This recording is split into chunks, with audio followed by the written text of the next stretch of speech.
It is a new day. Light begins to dawn.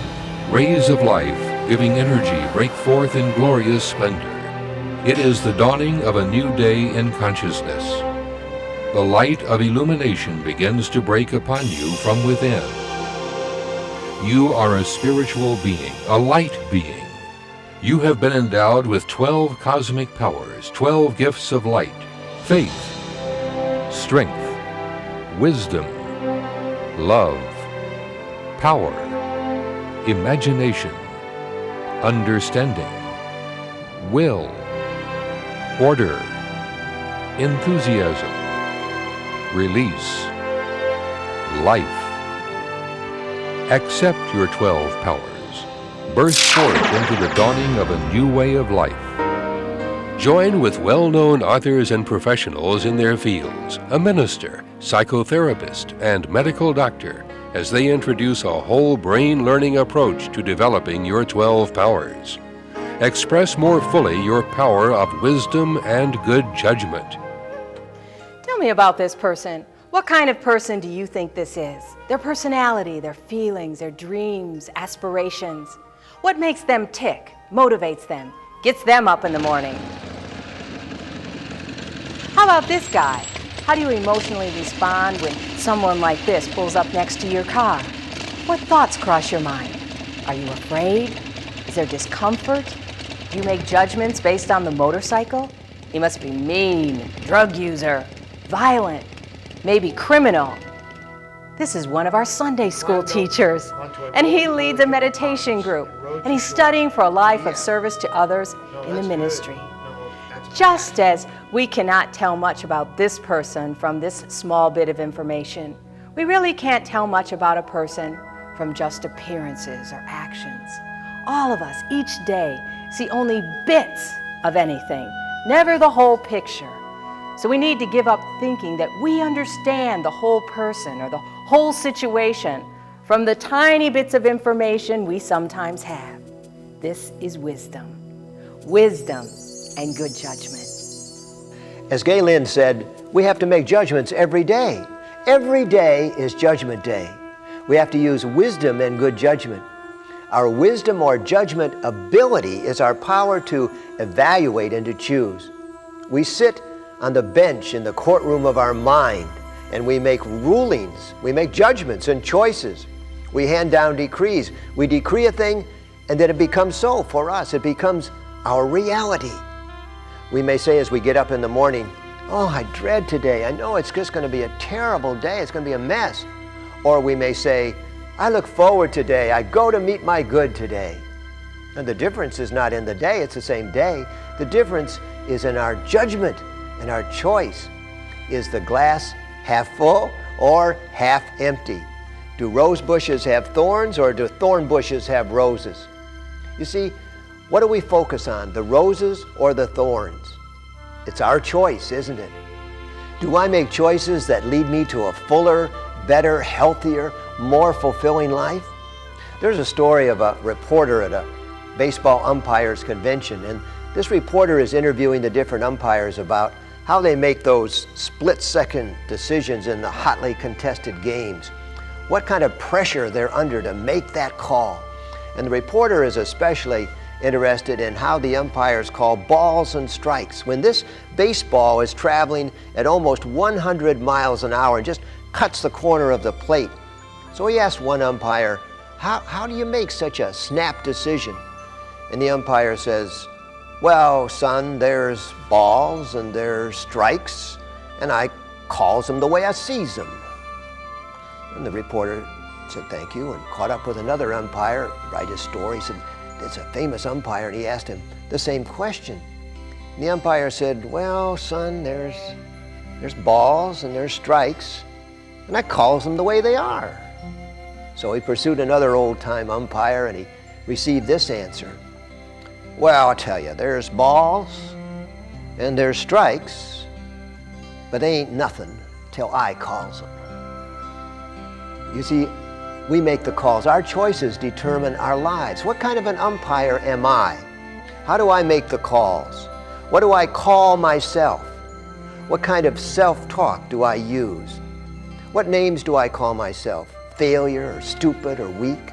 Or do I judge myself to be growing and forgiving and overcomer? What do I call other people and situations and my work and my family? The day of judgment is every day of our lives because we must choose the quality and nature of our thoughts every single day and minute therein. We need to use our best wisdom and judgment to choose what is worthwhile, helpful, healthy, healing, positive, and peacemaking, and that which is for the highest good of all concerned. Sure, we often have tough, difficult decisions to make which involve complex factors. And moreover, everybody may not like or agree with every decision that we make. We still need to rely on our own powers of wisdom and good judgment to judge wisely and compassionately what is for the best. This day, today, is your day of judgment. The seat of wisdom and judgment is within us all. Our power of wisdom, judgment, and justice expresses in our physical body as our 7 endocrine glands. And these include our pineal gland, the pituitary, the thyroid, the thymus, the pancreas, ovaries in women and testes in men, and our 2 adrenal glands. Each of these endocrine glands serves as a wise judge in our body, and they oversee the activity and the functioning of a particular part of the body or a particular organ. And they do this by secreting hormones into the bloodstream. And these hormones pass through the bloodstream to that particular target organ. And in general, the more there is of a hormone, the more active that organ becomes. Of these 7 endocrine glands, it is our pituitary gland here at the base of the brain that is our master endocrine organ. It's like this is the chief justice of the 7 judges or endocrine glands. This is the seat, the primary seat of judgment in our body. And this is because this tiny endocrine gland, this pituitary gland, secretes 9 major hormones. And these hormones regulate all of the other endocrine glands in our body. And they also regulate major functions in our body, like the growth of our body and the water balance in our body. So how do we make good judgments? How do we make wise decisions? Well, we gather a whole range of information, and then we carefully weigh it and evaluate it, and then we make wise judgments that bring health and healing to our life. And this is just what the pituitary gland does in our body.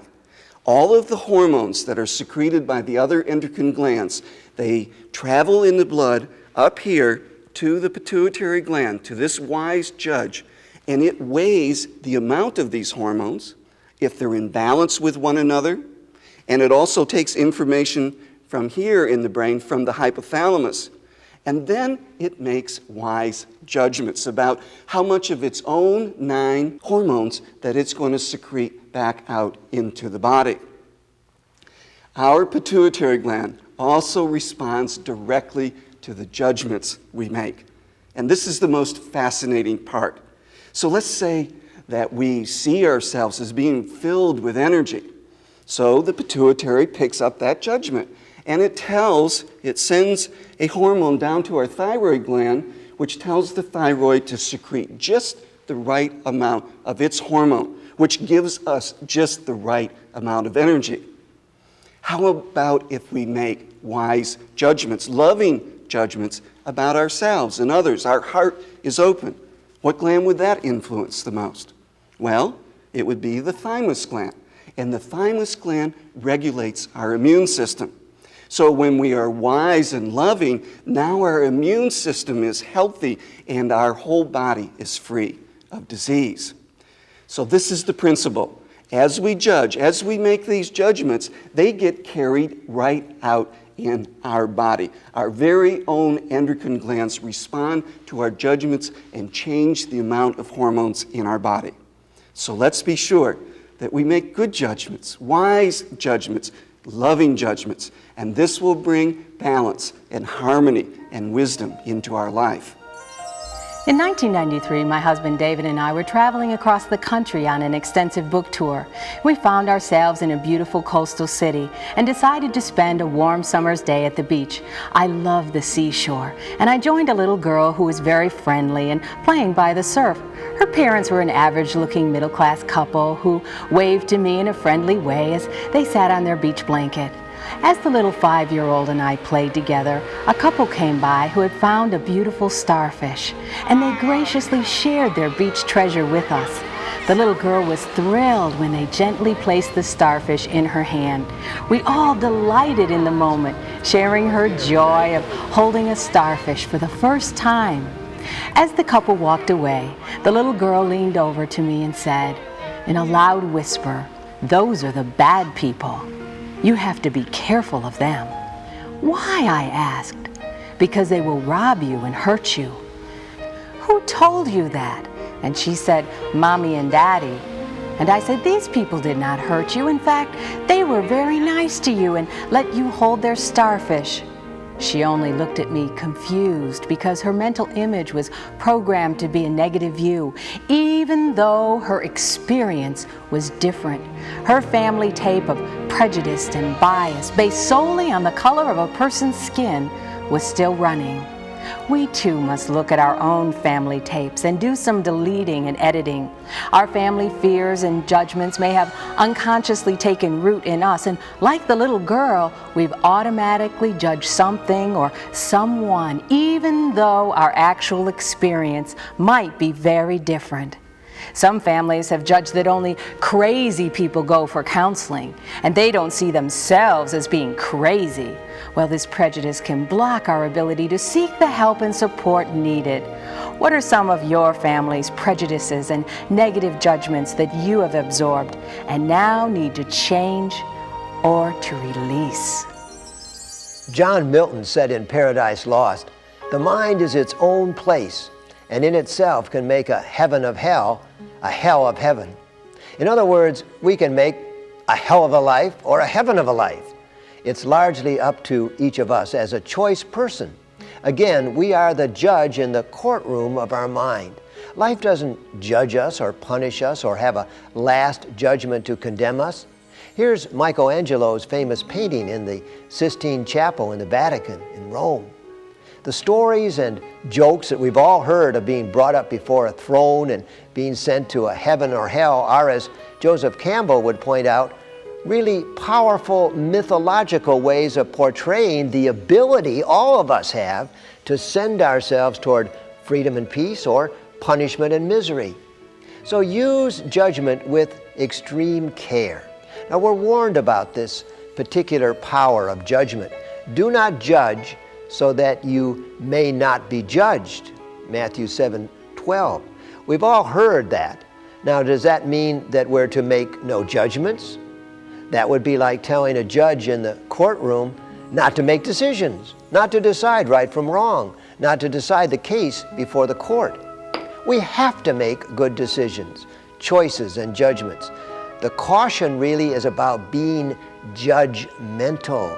Be careful about condemning yourself or others, that is, being damning. You're no good, or there's no good at all in me or in you. That's condemning, a negative decree that has no compassion, doesn't look beyond what has been done to the inner spirit of the person. So our power that most needs to be combined with judgment is love, the power of love. We can see the harshness, vindictiveness, and witch hunts that take place when we see errors or point fingers and sometimes cast stones. The tempering, compassionate power of love is needed to balance our power of judgment.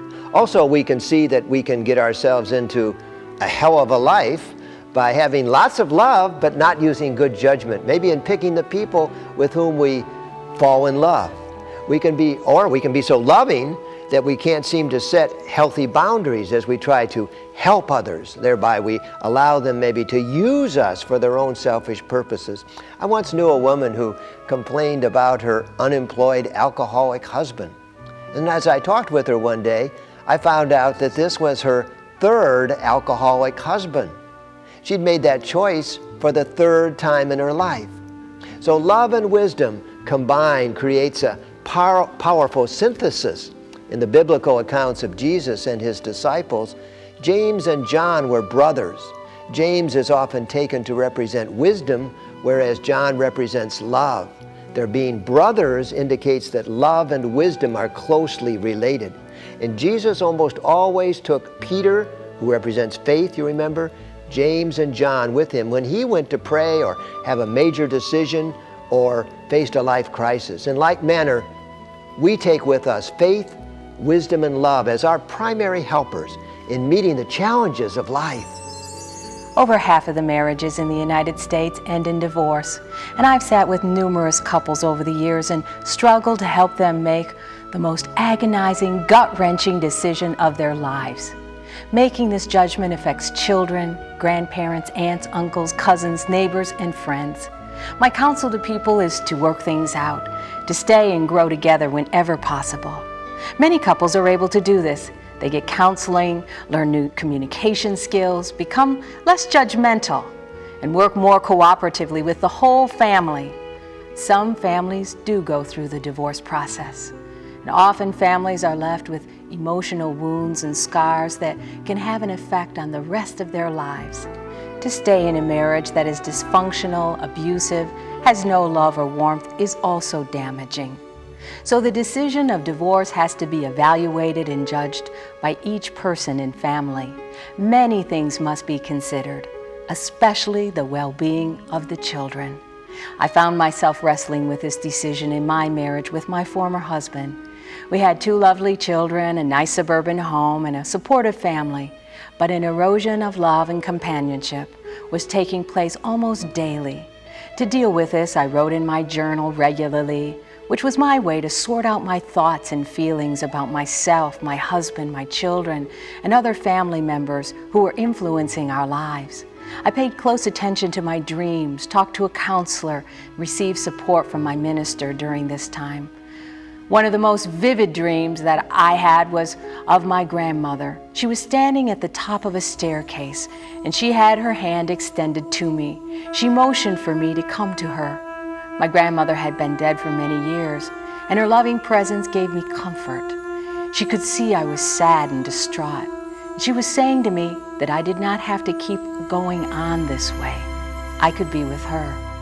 I realized in a flash, as her hand was extended, that if I took her hand, that I too would die and be with her. In that moment, I made a conscious decision to live.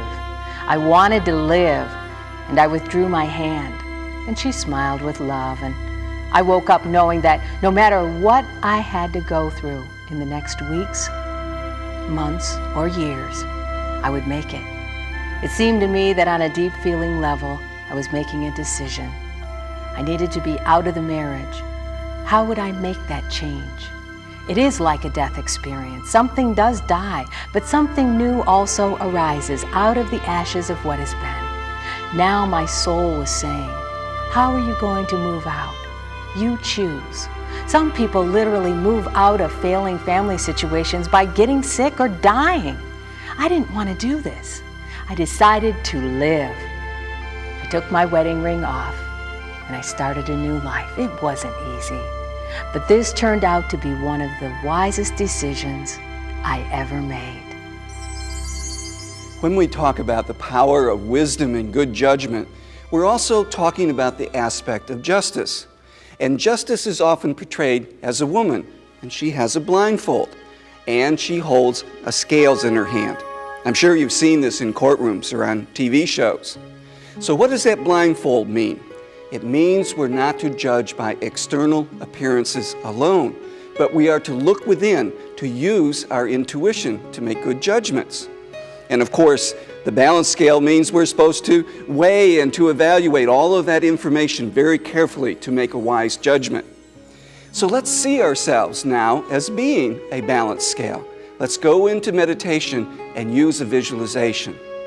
So we see now a vertical pole of light that goes from the base of our spine, up and above our head. And then a second pole of light goes horizontally, goes right through the temples of our head, right through our pituitary gland, our seat of judgment.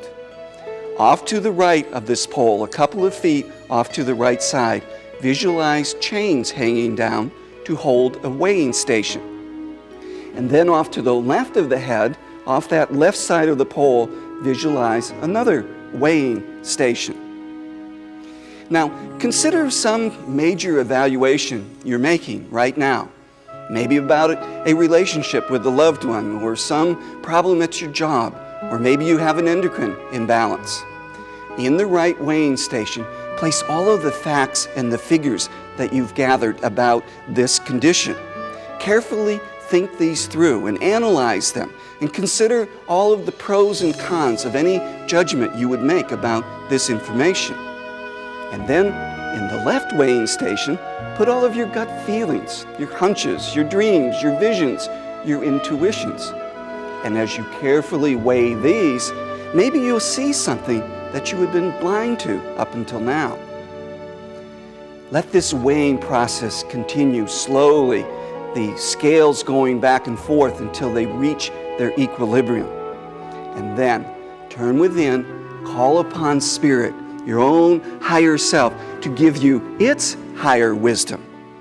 And visualize this wisdom as light that pours down from above, down the vertical pole, into your head, into your inner vision in the area of your pituitary gland. You know that this is the right choice because you have asked and now you are receiving.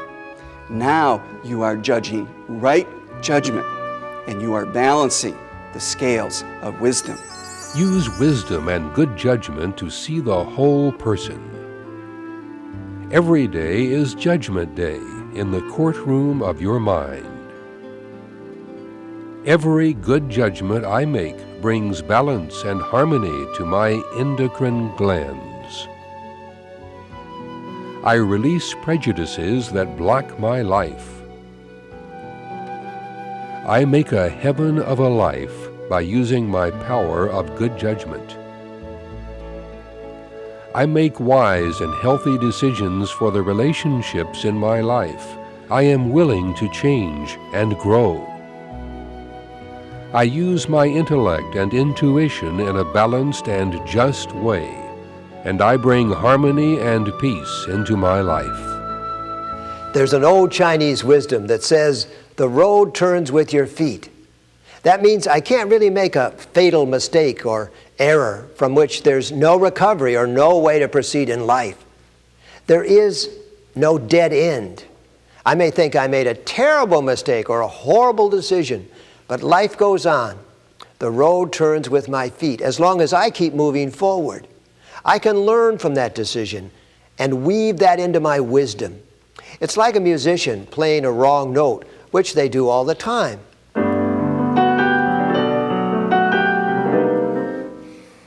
And then they weave that note into the melody and keep right on going.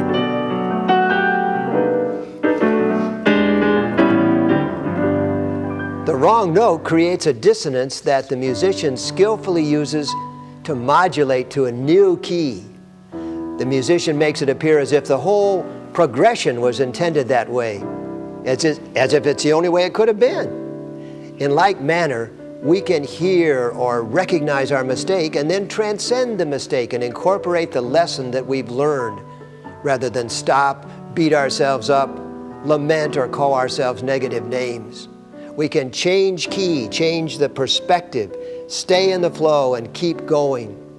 Use wisdom and good judgment in your life and keep your music flowing.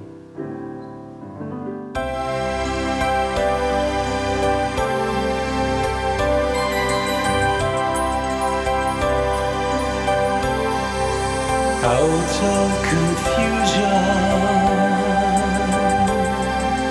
now I can see. Out of confusion, oh how it's so clear to me. There's no reason to be looking over here and over there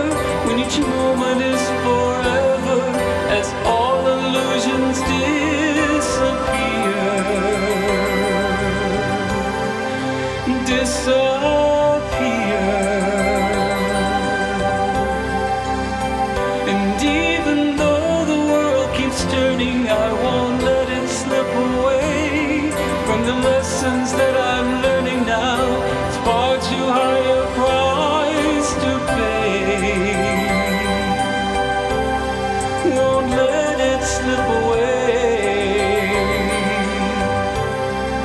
out of confusion. Now I can see out of confusion. Oh, how it's so clear to me. I have everything I need.